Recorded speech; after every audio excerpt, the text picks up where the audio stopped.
السلام علیکم ورحمۃ اللہ وبرکاتہ۔ درس قرآن سیریز کی یہ چھٹی ویڈیو ہے، جس میں چھٹا پارہ یعنی لا یحب اللہ الجہر پر ہم گفتگو کریں گے۔ اس بارے میں دو حصے ہیں۔ پہلا حصہ تو سورۃ النساء کا بقیہ ماندہ حصہ ہے، اور اس کے بعد پھر سورہ مائدہ کا ابتدائی حصہ ہے۔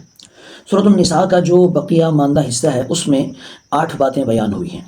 نمبر 1 برائی کی تشہیر، نمبر 2 تمام انبیاء پر ایمان، نمبر 3 یہود کی مذمت اور ان کے مطالبات، نمبر 4 ایمان کے تقاضے، نمبر 5 خوشخبری سنانے اور ڈر سنانے والے، نمبر 6 نصارہ کی مذمت، نمبر 7 تکبر کرنے والے، اور نمبر 8 کلالہ۔ نمبر 1 جو تھا برائی کی تشہیر کرنا، کسی کو بھی علانیہ طور پر برا کہنے سے قرآن کریم میں منع کیا گیا، مگر ایک آدمی کو اجازت دے دی گئی، مظلوم شخص کو۔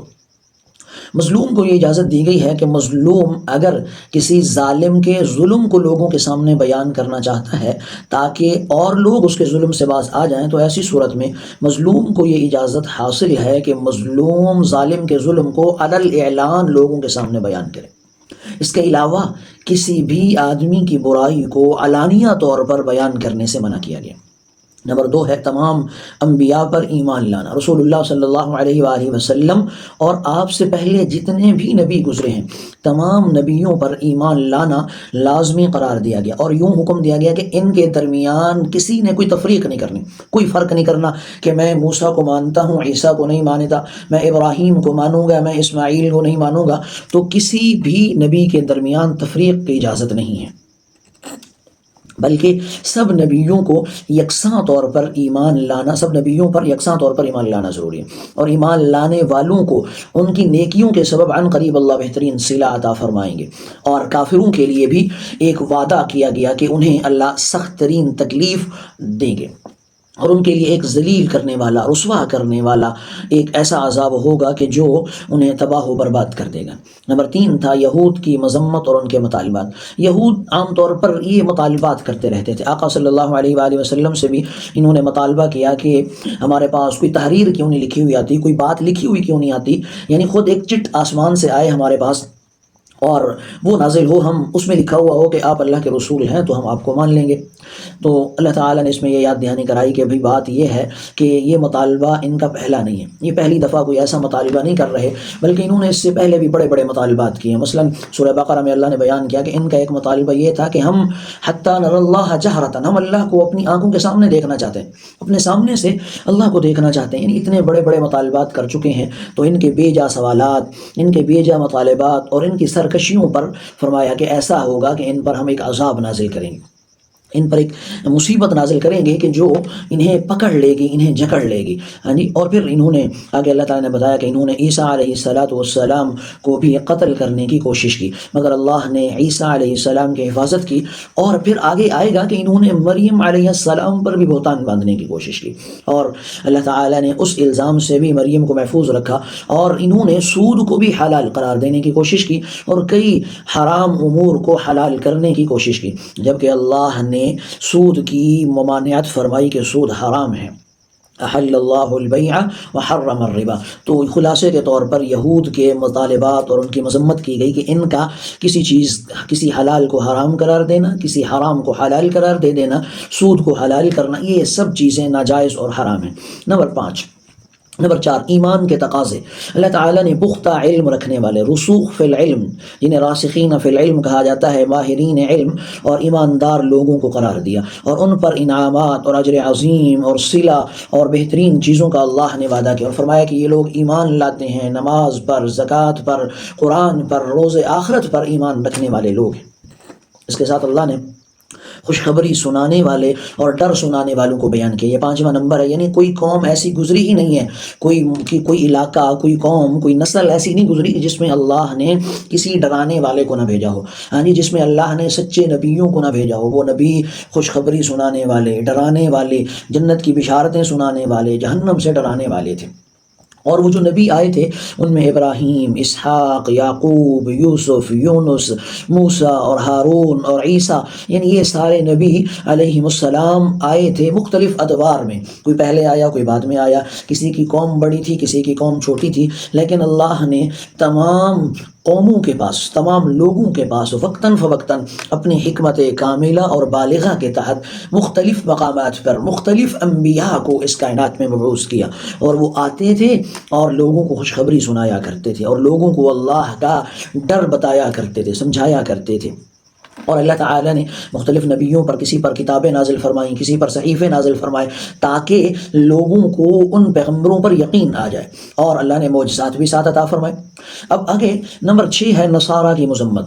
اہل نصارہ نے عیسیٰ علیہ السلام کے معاملے میں انتہائی غلو سے کام لیا اور عقیدہ تثلیث کے حامل ہو گئے۔ اب اللہ نے اس بارے میں پارہ نمبر 6 اور سورۃ النساء کے آخری حصے میں یہ بات ارشاد فرمائی کہ عیسیٰ علیہ السلام کو ان کے اصل مقام سے آگے نہ بڑھاؤ، اور یوں نہ کہو کہ خدا تین ہے۔ وہ کہتے تھے کہ خدا تین ہے، ثالث ثلاثہ، کہ خدا تین ہے یا تینوں میں سے ایک ہے۔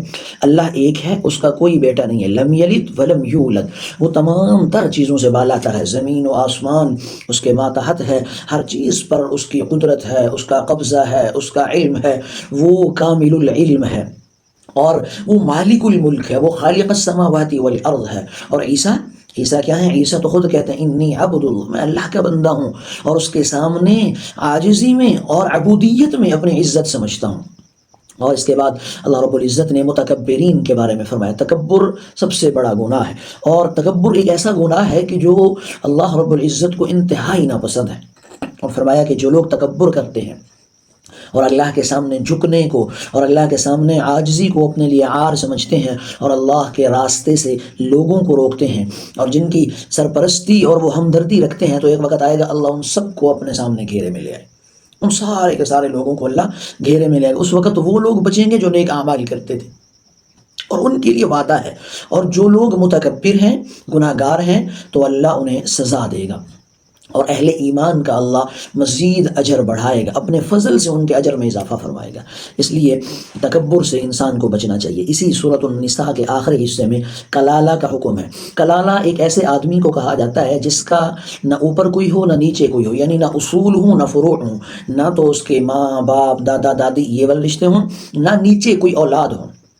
اگر ایسا آدمی، اس کو کہتے ہیں کلالہ، اگر کلالہ کا انتقال ہو جائے تو اب اس کی میراث کیسے تقسیم ہوگی؟ اس کا مال ہے، پیسے ہیں، جائیداد ہے، گھر ہے، تو وہ کیسے تقسیم ہوگا؟ تو خلاصہ یہ ہے، کلالہ آدمی اگر مرنے والا، وہ جو کلالہ ہے مرنے والا، اس کے مادری بہن بھائیوں، ماں کی طرف سے بہن بھائیوں جو مثلا ہوتے ہیں ماموں یا خالہ وغیرہ، وہ اگر رشتہ دار ہوں تو ایک ہونے کی صورت میں اسے چھٹا حصہ ملے گا، یعنی ایک ماموں ہو یا ایک خالہ ہو، اور اگر ایک سے زیادہ ہوں تو وہ سارا مال ان میں 1/3 سارا کا سارا ان میں تقسیم ہوگا، یعنی وہ سب آدمی، 2 ماموں ہیں، 2 خالائیں ہیں، ایک ماموں اور ایک خالہ ہے، وہ 1/3 مال میں برابر کے شریک ہوں گے۔ اور ان میں پھر مرد اور عورت کا فرق نہیں ہے، عام طور پر تو فرق ہے نا، مرد کا حصہ جو ہے وہ دگنا ہے، عورت کا حصہ 1 ہے، تو کلالہ کے رشتہ داروں میں، مادری رشتہ داروں میں مرد اور عورت کا حصہ نہیں ہوگا۔ اسی طرح اگر فرمایا کہ اس کے برعکس ہوں، یعنی اس کے اللاتی بہن بھائی ہوں، تو فرمایا کہ ان کے لیے حکم یہ ہے کہ تنہا کو، یعنی تنہا بہن کو یا تنہا بھائی وغیرہ کو آدھا حصہ، تنہا بہن کو آدھا حصہ ملے گا اور تنہا بھائی کو پورا ترکہ ملے گا، ٹھیک ہے۔ اور اگر 2 یا 2 سے زیادہ ہوں، مثلا 2 بھائی ہوں یا 2 بہنیں ہوں، تو انہیں 2/3 دیا جائے گا۔ البتہ اگر بھائی اور بہنیں دونوں موجود ہوں، مثلا 2 بھائی ہیں یا 1 بھائی ہے اور 1 بہن ہے، دونوں موجود ہوں، تو اس صورت میں مرد کا حصہ عورت کے مقابلے میں دگنا ہوگا۔ یہ کلالہ کا حکم ہو گیا۔ اس کے بعد سورہ مائدہ شروع ہوتی ہے۔ سورہ مائدہ دوسرا حصہ ہے اس پارے کا، اس میں 7 باتیں۔ نمبر 1، اوفو بالعقود، وعدے کی پاسداری، ہر جائز عقد اور ہر جائز عہد جو تمہارے اور کسی کے درمیان ہو، یا رب کے درمیان ہو یا انسانوں کے درمیان ہو، اس کو پورا کرنا لازمی اور ضروری ہے۔ نمبر 2، حرام چیزوں سے بچنا۔ حرام چیزوں میں حرمت علیکم المیتہ والدم ولحم الخنزیر وما اہل، یہ ساری چیزیں بیان کی گئی ہیں، یعنی بہنے والا خون ہے، خنزیر کا گوشت ہے، حرام گوشت ہے، اور وہ جانور جو غیر اللہ کے نام پر ذبح کیا گیا ہو، یہ سارے حرام ہیں۔ اس کے بعد تیسری چیز فرمائی کہ ایک دوسرے کو نیکی کا حکم کریں اور بھلائی کا حکم کریں. تعاونوا علی البر والتقوی، نیکی کا حکم. اور آگے فرمایا کہ ولا تعاونوا علی الاثم والعدوان، برائی میں تعاون نہ کریں. ہاں جی، گانے میں، ڈرامے میں، فلم دیکھنے میں، غلط کام کرنے میں، چوری کرنے میں، سود کھانے میں، حرام کھانے میں، رشوت لینے میں، جھوٹ بولنے میں تعاون نہ کریں. تعاون کریں تو کن چیزوں میں؟ نماز میں، روزے میں، تسبیح میں، تلاوت میں، قرآن میں، صدقہ خیرات میں، زکوٰۃ میں، نیکی کے کام میں تعاون اور گناہ کے کام میں عدم تعاون کا اسی سورہ مائدہ میں حکم ہے. نمبر 4 اس صورت میں یہ ہے، نمبر 4 جو ہے وہ طہارت، وضو اور تیمم کے مسائل کو بیان کیا گیا، غسل کے مسائل. اصل میں یہ بات دیکھیں کہ پاک ہونے کے لیے وضو اور غسل ضروری ہوتے ہیں، تو اللہ تعالیٰ نے ان کے مسائل کو یا ایھا الذین آمنوا اذا قمتم الی الصلاۃ فاغسلوا وجوہکم وایدیکم سے اس کو بیان کیا، اور ساتھ میں پھر آگے عدل کو بیان کیا. اعدلوا هو اقرب للتقوی، عدل انصاف سے ریاستیں بنتی ہیں، اور عدم انصاف سے ریاستیں اور مستقبل تباہ و برباد ہو جاتے ہیں.